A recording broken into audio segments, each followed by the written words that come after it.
out here, so I was really concerned about how the jury was going to be. But obviously I wanted to be really hopeful. I thought it was really interesting how many different points were expressed in trial, and the way that it seemed so much like the state was trying to just do everything they possibly can. I really don't think that they were ready for how good our case was. I really don't. And I think that this is going to be very historical just in Utah in the first place. And I just want to say how excited I was too about so many vegans coming out to St. George. For the most part, it's just been Anthony and I doing activism, and Sunflower, my daughter.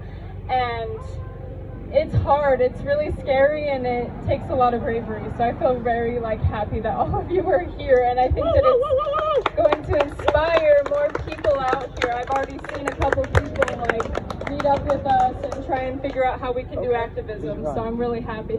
That's exactly what I wanted. But I also want to talk about some ways that we can help animals beyond this, because if you're like me and can't really risk your freedom to help animals, and it's hard because I do want to rescue all the animals, but I can't always do that. And so I think that doing anything that you can in a way that you feel good about. I am learning how to advocate in a way that feels good, like pleasure activism, if any of you have heard of that.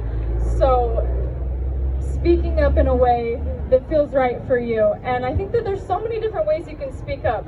Art, using your voice, taking pictures, even social media sometimes, like YouTube. There's so many different ways, and I think it's really important because I hear a lot of activists or vegans shaming other forms of activism, and I have a video on my YouTube about this, but I think it's really important to not shame other forms of activism because we're all passionate, we're all speaking the same message, and it's important to work together rather than against each other, because I think that when we work against each other like that, you turn people against the message completely.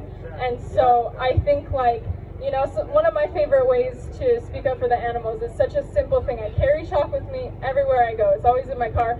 And if I'm just sitting there for a minute, I just write a message about the animals, So I have chalktivism events.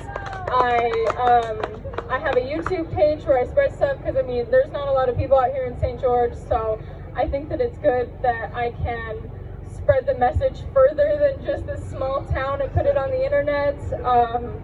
And I think that it's really good to just try and figure out how you can spread the message in a way that feels good for you, even if it's a way that doesn't already exist, I guess. So, yeah, thank you.